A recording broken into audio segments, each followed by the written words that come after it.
والصلاة والسلام على سيد الأنبياء وأشرف المرسلين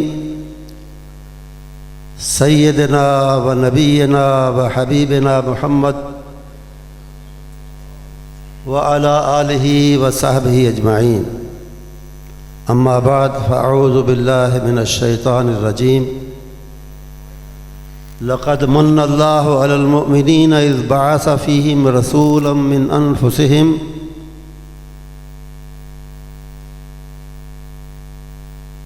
محترم قابل احترام علماء کرام، سٹیج پر تشریف فرما معززین اور میرے سامنے موجود خواتین و حضرات، حاضرین محترم، مرکزی جمعیت اہل حدیث تحصیل سیالکوٹ اور ضلع سیالکوٹ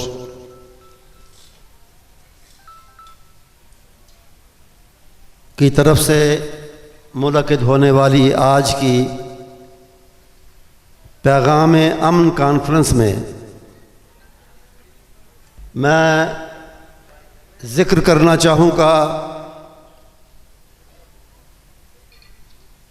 اس ہستی کا، اس شخصیت گرامی کا جنہوں نے پورے عرب کو، اپنی امت کو اور ساری انسانیت کو امن کا پیغام، امن کا درس دیا، صرف اپنی زبان مبارک سے نہیں بلکہ اپنے عمل سے، اپنے قول اور فعل دونوں سے انہوں نے بتایا کہ امن اس طرح قائم کیا جاتا ہے، اس طرح قائم کرنا چاہیے۔ اور بات شروع کرنے سے پہلے میں ان کی ذات اقدس کے لیے اپنی اور آپ کی عقیدت اور محبت کا اظہار کرنے کے لیے کہنا چاہوں گا کہ میرے رسول صلی اللہ علیہ وسلم، میرے رسول کے نسبت تجھے اجالوں سے، میں تیرا ذکر کروں صبح کے حوالوں سے، نہ میری نعت کی محتاج ذات ہے تیری، نہ تیری مدح ہے ممکن میرے خیالوں سے۔ اللہ تعالیٰ نے صورت اور سیرت کی تمام تر خوبیاں اس ذات والا صفات میں جمع کر دیں کہ تیری صورت سے ہے عالم میں بہاروں کو ثبات، تیری صورت سے ہے عالم میں بہاروں کو ثبات، اور تیری سیرت کے سوا دنیا میں رکھا کیا ہے۔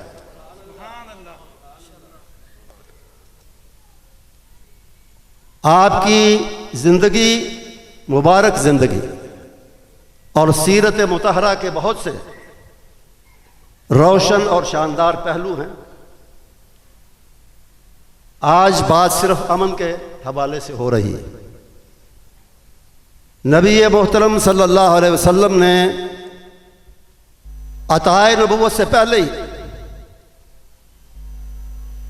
یہ ثابت کر دیا تھا کہ آپ امن کے داعی اور امن کے پیغام بر ہیں، اور امن قائم کرنے کا عملی طریقہ بھی جانتے ہیں۔ عطائے نبوت سے پہلے ایک واقعہ آپ نے سنا ہوگا، پڑھا ہوگا کہ سیلاب کی وجہ سے کعبے کی عمارت کو نقصان پہنچا، اس کی تعمیر نو کا مسئلہ تھا، تعمیر نو ہوئی، اور آخری مرحلہ آیا حجر اسود کو اٹھا کے اس کی جگہ پر رکھنے کا۔ عرب میں جیسا کہ آپ جانتے ہیں دور جاہلیت میں بات بات پہ لڑائی، بات بات پہ جنگ ہوتی تھی، تو اس بات پہ تکرار اور پھر لڑائی شروع ہوئی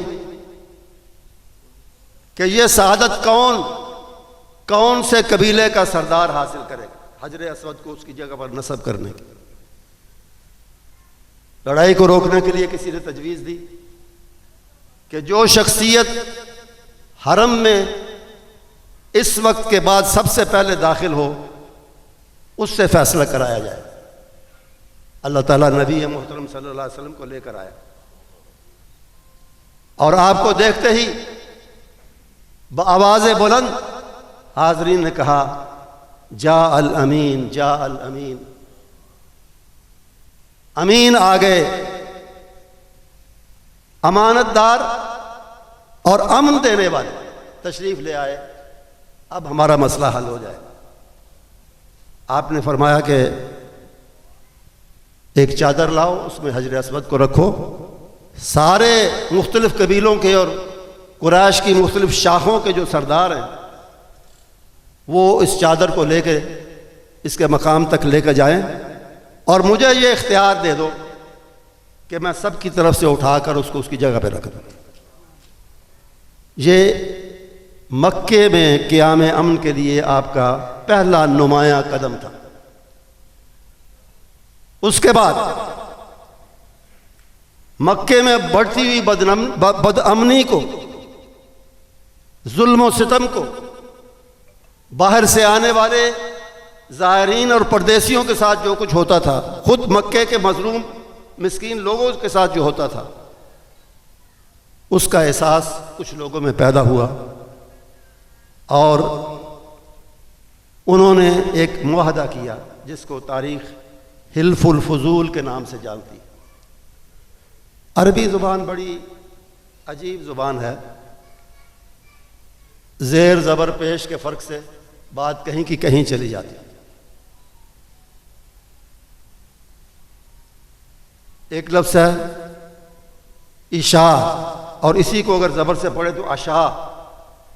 عشاء رات کی نماز کو کہتے ہیں جو 5 نمازوں میں سے آخری نماز ہے، اور عشاء رات کے کھانے کو کہتے ہیں۔ حدیث میں نبی اکرم صلی اللہ علیہ وسلم نے فرمایا عشاء اور عشاء جمع ہو جائیں، بھوک بھی لگی ہو تو پہلے عشاء سے یعنی کھانے سے فارغ ہو جاؤ، اس کے بعد عشاء کی نماز پڑھو۔ وضو، بعض پڑھے لکھے لوگ اپنے پڑھے لکھے کا تاثر دینے کے لیے وضو کو وضو کہتے ہیں۔ وضو وہ ہے جو نماز کی تیاری کے لیے ہم کرتے ہیں، اور وضو اس پانی کو کہتے ہیں جو وضو کے لیے استعمال کیا جاتا ہے۔ اسی طرح حلف قسم کو کہا جاتا ہے، اور حلف کا مطلب ہے عہد و پیمان، خواہ وہ قسم کے ساتھ ہو خواہ قسم کے بغیر ہو، عہد و پیمان، وعدہ، پکا وعدہ۔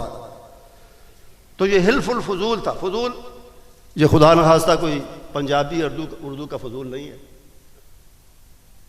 بعض نے کہا کہ یہ فضل کی جمع ہے، فضل نام کے 2-3 بندے اس حلف میں شامل تھے،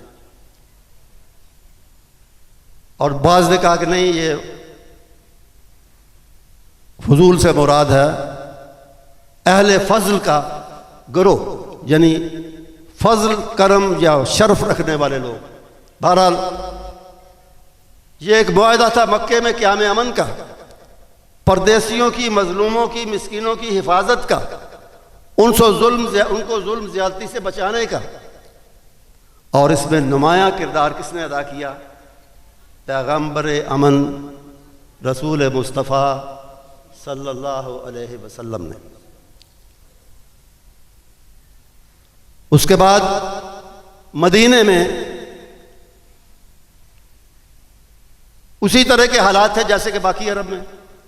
اوس اور خزرج 2 بڑے قبیلے تھے، ان کی مسلسل لڑائیاں آپس میں ہوتی رہتی، ناچاکی تو تھی لیکن لڑائیاں عملاً ہوتی تھیں، اور ہفتوں اور مہینوں، بعض اوقات سالوں تک چلتی تھی۔ آپ نے ان کے درمیان صلح کرائی، ان کے درمیان امن قائم فرمایا، اوس اور خزرج دونوں کو بھائی بھائی بنایا۔ چوتھا اہم ترین قدم آپ کا قیام امن کے لیے امن لانے اور سکھانے کے لیے چوتھا بڑا قدم آپ کا مواخات کا تھا۔ مواخات کہتے ہیں بھائی چارے کو، کہ آپ نے جس طرح اوس اور خزرج کو ایک کیا تھا، اسی طرح مکے کے مہاجرین اور مدینے کے انصار کو آپ نے بھائی بھائی بنایا، ایک ایک بندے کو پکڑ کر تیرا بھائی یہ ہے، تیرا بھائی یہ ہے۔ اور پھر آپ تاریخ جانتے ہیں، آپ کو معلوم ہے کہ یہ بھائی کس حد تک بنے اور کس طرح بنے، کہ جس کے پاس 2 مکان تھے، جس انصاری کے پاس، اس نے ایک مکان ہدیہ کر دیا اپنے مہاجر بھائی کو، جو لٹ پٹ کے اور سب کچھ چھوڑ کے آیا تھا۔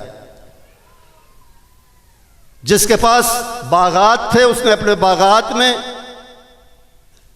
اپنے کھیتوں میں، اپنی فصلوں میں، اپنی جائیداد میں،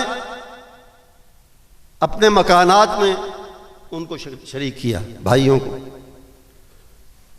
حتیٰ کہ وہ یہ بھی ہوا کہ 2 بیویاں ہیں، میں ایک بیوی کو طلاق دیتا ہوں، تم اس سے شادی کر لو۔ یہ ہے قیام امن کے لیے مواخات کا وہ عظیم عمل جس کو دنیا آج بھی دیکھتی ہے، یاد کرتی ہے، کہ اس کی نظیر اور مثال تاریخ میں نہیں ملتی۔ ایک ہندو شاعر نے انہی اقدامات کو دیکھ کر کہا تھا کہ کس نے قطروں کو ملایا اور دریا کر دیا، کس نے ذروں کو ملایا اور صحرا کر دیا۔ یہ ہیں ہمارے نبی محترم صلی اللہ علیہ وسلم، جن سے ہم نے امن کا سبق سیکھا ہے، امن قائم کرنے کے عملی طریقے جن سے حاصل کیے۔ جہاں تک جنگوں کا تعلق ہے جو آپ کے عہد مبارک میں ہوئیں، وہ بنیادی طور پہ دفاعی جنگیں تھیں، وہ مسلط کی ہوئی جنگیں تھیں، جن میں اپنے دین کے دفاع کے لیے، اپنے ساتھیوں کے دفاع کے لیے آپ نے حصہ لیا اور ان کو آرگنائز کیا۔ بنیادی طور پہ بات یہی تھی کہ حملہ آور آئے، بدر کے موقع پہ بھی، احد کے موقع پہ بھی، خندق کے موقع پہ بھی، اور ان کو روکنے کے لیے دفاعی جنگ لڑی گئی۔ ابتدائی جنگیں اسی طرح کی تھی، وہ بھی گویا کہ فساد کو روکنے کے لیے، جارحیت کو روکنے کے لیے، ظلم کو روکنے کے لیے۔ دوسرے لفظوں میں وہ جنگیں بھی قیام امن کے مشن کا ایک حصہ تھی۔ اس کے بعد آپ نے امن کے قیام کے لیے جس جذبہ صلح کے ساتھ، صلح کے جس جذبے کے ساتھ، صلح کے جس جذبے کے ساتھ عفو درگزر سے کام لیتے ہوئے، شدید ترین دشمنوں کو معاف کرتے ہوئے، اور نہ صرف معاف کرتے ہوئے بلکہ ان کو عزت دیتے ہوئے، جس طرح آپ نے معاشرے کے اندر، امت کے اندر یکجہتی پیدا کی، اور یکجہتی تبھی ہوتی ہے جب امن کا قیام ہوتا ہے، وہ بھی قابل تحسین بھی ہے اور قابل ذکر بھی ہے۔ آپ کی زندگی میں ایک اہم ترین موڑ اور مسرت و شادمانی کا عظیم لمحہ، عظیم موقع کون سا ہے؟ فتح مکہ کا موقع، فتح مکہ، کہ وہ جنہیں صرف ایک ساتھی کے ہمراہ، ایک رفیق سفر، ایک رفیق غار کے ہمراہ شہر چھوڑنے پر مجبور کیا گیا تھا، وہ واپس آتے ہیں تقریباً 8 سال کے بعد۔ واپس آتے ہیں تو 1 نہیں، 2 نہیں، 10 نہیں، 10,000 جانثار ان کے ہم رکاب ہیں، ان کے ساتھ آ رہے ہیں، اور فاتحانہ داخلہ ہوتا ہے مکے میں۔ لیکن فاتح قیام امن کے لیے کیا کرتے؟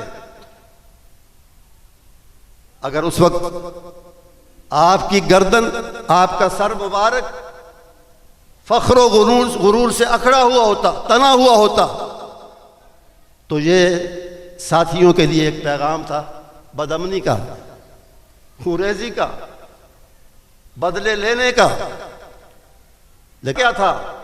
حمد کا ترانہ، الحمدللہ الذی نصر عبدہ۔ میں آج بھی اللہ کا بندہ ہوں، اس عظیم کامیابی کے دن بھی میں اپنی بندگی کا اقرار کرتا ہوں، اور تعریف اس اللہ کی میری تعریف نہیں، میری قائدانہ صلاحیتوں کی تعریف نہیں، میری جرنیلی کی اور جنگی قیادت کی تعریف نہیں، میرے ساتھیوں کے تیروں تلواروں اور زور بازو کی تعریف نہیں، تعریف اس اللہ کی جس نے ہم کو فتح عطا فرمائی، کامیابی عطا فرمائی، اپنے وعدے کو پورا کیا، اور ہزم الاحزاب وحدہ، اس اکیلے رب نے، ہم نے نہیں، اس اکیلے رب نے اس قریش کے لشکر کو اور میرے سارے مخالفوں کو شکست سے دوچار کیا۔ یہ اس کا کام ہے، میرا کام نہیں۔ اور پھر جوش میں کسی نے کہا الیوم یوم الملحمہ، آج کا دن خوریزی کا دن ہے، بدلے لینے کا دن ہے، آج ہم سارے گزشتہ حساب ان کافروں سے، قریشیوں سے چکائیں گے۔ آپ نے فرمایا اس سردار کو، اس علم بردار کو، اس جھنڈے بردار کو معزول کرو، اس کو پیچھے کرو، اس کو پیچھے کرو، کوئی اور بندہ اس کی جگہ لاؤ۔ اور فرمایا یہ یوم ملحمہ نہیں ہے، الیوم یوم بر و وفا، آج تو نیکی کرنے کا دن ہے، آج تو وفائیں نبھانے کا دن ہے، آج خوریزی نہیں ہوگی، آج امن ہوگا۔ اور پھر جو شدید ترین مخالف تھے ان سے آپ نے کیا سلوک کیا؟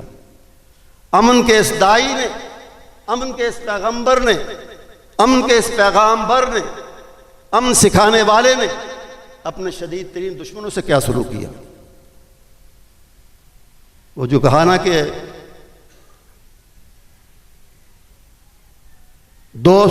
دشمنوں کو بھی دعاؤں سے نوازا تو نے، دوستوں تک ہی نہ محدود رہا تیرا کرم، خود ہے قرآن میں اللہ ثنا خاں تیرا، خود ہے قرآن میں اللہ ثنا خاں تیرا، کیا کوئی اور کرے گا تیری توصیف رقم۔ دشمنوں کے سرداروں سے، شدید ترین دشمنوں سے کیا سلوک ہوا؟ ابو سفیان، جن کو آج ہم رضی اللہ تعالیٰ عنہ کہتے ہیں اور ہمیں کہنا چاہیے، اس سے پہلے کیا تھے؟ کفر کے سردار، کافروں کے سردار۔ ابو جہل کے بعد اور بدر کے بعد تمام جنگوں کو آرگنائز کرنے والے، برپا کرنے والے، ان کی فنڈنگ کرنے والے، ان کے لیے لوگوں کو جمع کرنے والے، ان کی قیادت کرنے والے، ان ابو سفیان کے بارے میں کیا فیصلہ ہوا؟ قتل کا، پھانسی کا، قید کا؟ نہیں، فیصلہ یہ ہوا کہ من دخل دار ابی سفیان کان آمنا، ابو سفیان کو بھی معافی، ابو سفیان کے لیے بھی امن، اور جو ان کے گھر میں داخل ہو جائے گا اس کے بھی امن، کان آمنا، اس کے لیے بھی امن، اس کے لیے بھی معافی، اس کے لیے بھی درگزر۔ اسی طرح اکرمہ، ابو جہل کا بیٹا،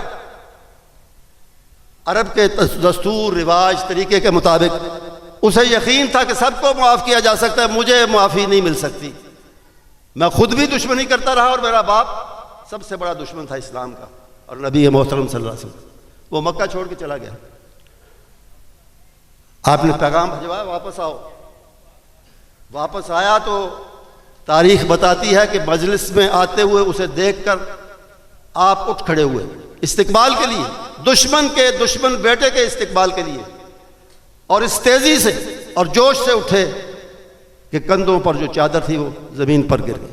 لیکن آپ آگے بڑھے اور آپ کے زبان مبارک پر الفاظ تھے مرحبا بالراکب المہاجر، مرحبا بالراکب المہاجر۔ مکہ چھوڑ کے جانے والے کہاں چلے گئے تھے؟ ہم تو تمہارے انتظار میں یہاں بیٹھے۔ یہ حسن سلوک تھا پیغمبر امن کا۔ اور پھر عمومی عام معافی جو دی گئی کہ مکے میں آپ کعبے کے دروازے میں آپ تشریف فرما، اور وہ تمام جو گالیاں نکالتے تھے، جو دشنام ترازی کرتے تھے، جو راہ میں کانٹے بچھاتے اور بدن مبارک پہ پتھر مارتے تھے، جنہوں نے جنگیں برپا کی، جنہوں نے آپ کے ساتھیوں کو شہید کیا، جنہوں نے آپ کو احد میں زخمی کیا، وہ سب مجرموں کی طرح سامنے کھڑے ہیں۔ آپ نے صرف ایک سوال کیا کہ آج مجھ سے کس طرح کے سلوک کی توقع رکھتے ہو؟ انہیں کہنا پڑا اخن کریم وابن اخن کریم، آپ مہربانی کرنے والے خاندان سے ہیں اور خود بھی مہربان ہیں، نرجو من کا خیرہ، ہم تو آپ سے اچھے سلوک کی توقع رکھتے ہیں۔ اتنا سننے کی دیر تھی کہ آپ نے فرمایا اذهبوا فانتم الطلقاء لا تثریب علیکم اليوم، چلے جاؤ تم آزاد ہو، اور میں سزا دینا تو درکنار، انتقام لینا تو دور کی بات، میں تمہیں یاد بھی نہیں دلانا چاہتا، تمہیں ملامت بھی نہیں کرنا چاہتا کہ تم کیا کرتے رہے۔ لا تثریب علیکم اليوم، یہ ہے امن کا پیغام، یہ ہے امن کے لیے آپ کا کردار۔ اور پھر ایک واقعہ جو بہت سے سیرت کے بہت سے سنہری واقعات میں مجھے بہت اچھا لگتا ہے اور میں اسے اکثر بیان کرتا ہوں۔ حضرت علی رضی اللہ تعالیٰ عنہ حاضر خدمت ہوئے اسی موقع پہ، حرم میں فتح کے بعد جو اجتماع تھا اسی موقع پہ، اور انہوں نے بظاہر ایک معصوم سی ایک چھوٹی سی درخواست پیش کی کہ قریش کے مختلف خاندانوں میں زائرین اور حاجیوں کی سہولت کے لیے کچھ خدمات تقسیم کی گئی تھیں۔ آپ کے خاندان بنو ہاشم، اس کے پاس سقایا یعنی حاجیوں کو زائرین کو پانی پلانے کی خدمت تھی، اور ایک اور خاندان بنو شیبہ، وہ کعبے کا کنجی بردار تھا، کلید بردار تھا، اس کے پاس ان کے خاندان میں کعبے کی چابی ہوتی تھی۔ تو حضرت علی کی درخواست کیا تھی؟ انہوں نے کہا کہ اجمع لنا الحجابۃ والسقایا، اللہ کے رسول صلی اللہ علیہ وسلم آج سب ہمارے ہاتھ میں ہے، کعبے کی کنجی آپ کے پاس ہے، آپ نے پکڑی ہوئی ہے، آج یہ کنجی اپنے خاندان میں سے کسی کو دے دیں، ہم پانی پلانے کی خدمت بھی کرتے رہیں گے اور کعبے کی کلید برداری اور کنجی ہمارے پاس، یہ عزت بھی ہمیں مل جائے گی۔ آپ خاموش رہے، آپ نے جواب نہیں دیا۔ کس کا جواب نہیں دیا؟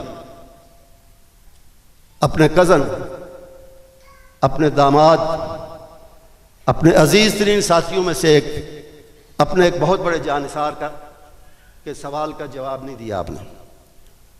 کچھ خاموشی کے بعد آپ نے فرمایا این عثمان بن طلحہ، عثمان بن طلحہ کہاں ہے؟ یہ کون ہے عثمان بن طلحہ جس کو طلب کیا جا رہا ہے؟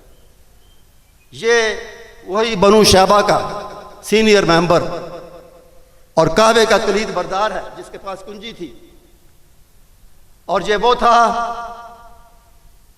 جو مکے میں ہجرت سے پہلے قیام کے دوران آپ کو کعبے میں داخل نہیں ہونے دیتا تھا۔ سب جا سکتے ہیں اندر، محمد صلی اللہ علیہ وسلم تم نہیں جا سکتے، سرداروں نے منع کیا، میں تمہیں چابی نہیں دوں گا، میں تمہارے لیے دروازہ نہیں کھولوں گا۔ بار بار اس نے یہ کیا۔ وہ آیا ڈرتا ہوا اور یہ سمجھ کر آیا کہ آج مجھے میرے جرائم کی سزا ملے گی، لیکن آپ نے کیا کیا؟ آپ نے فرمایا خذ مفتاحک یا عثمان، خذ مفتاحک یا عثمان، عثمان یہ لو اپنی چابی۔ اپنے ہاتھ میں پکڑی چابی دیتے ہوئے فرمایا خذ مفتاحک یا عثمان ولا ينتهب منك الا ظالم، اور تم سے جو لے گا وہ ظالم ہوگا۔ پتہ نہیں کس کو سنایا آپ نے، بہرحال سنایا۔ اور آپ کے اس ایک جملے کا، آپ کے اس چھوٹے سے فرمان کا اثر یہ ہے کہ آج بھی سعودی بادشاہوں کی یہ جرت نہیں ہے کہ وہ بنو شیبہ کے کلید بردار سے ہٹ کر یا اس کے بغیر دروازہ کھولنے اور اندر جائے۔ اسی کو بلاتے ہیں، وہی کھولتا ہے، پھر وہ جاتا ہے۔ مجھے اللہ تعالیٰ نے اس کا شکر ادا کرتا ہوں، اور یہ دراصل جماعت کی وجہ سے، جماعت کی وجہ سے، میری وجہ سے نہیں۔ مجھے تقریباً 3 بلکہ 4 دفعہ کعبے کے اندر جانے کا موقع ملا ہے، جماعت کی برکت، جماعت کی برکت سے۔ اور اس کا انتظار کرنا پڑتا تھا۔ ایک دفعہ تو مجھے یاد ہے کہ فجر کی نماز کے بعد بیٹھے کہ جی ابھی دروازہ کھلے گا، ابھی آپ اندر جائیں گے، ایک گروپ تھا ہمارا، ابھی آپ اندر جائیں گے، بیٹھے رہے، بیٹھے، اشراق کا وقت ہو گیا، اشراق کے بعد اور کوئی پون گھنٹہ زیادہ گزر گیا۔ میرے ساتھ انگلینڈ کے، یو کے ہاؤس آف لارڈز کے ممبر ایک بیٹھے ہوئے تھے، جس طرح ہمارے ہاں ہم کہتے ہیں ایوان بالا ہے، سینٹ، ان کا ہاؤس آف لارڈز ہے، مسلمان پاکستانی اوریجن کے لیکن وہاں کے متوطن، وہ بھی بیٹھے ہوئے۔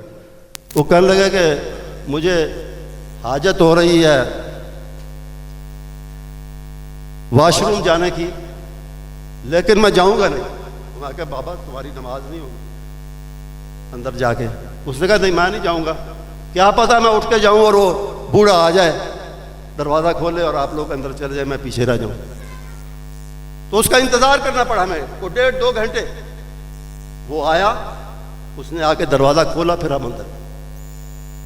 تو آپ نے فرمایا خذ مفتاح کا یا عثمان، یہ آپ کا سلوک اس سے تھا جو آپ سے ذاتی طور پہ زیادتی کیا کرتا تھا۔ اور یہ کوئی 1-2 واقعہ نہیں، یہ بہت سے واقعات ہیں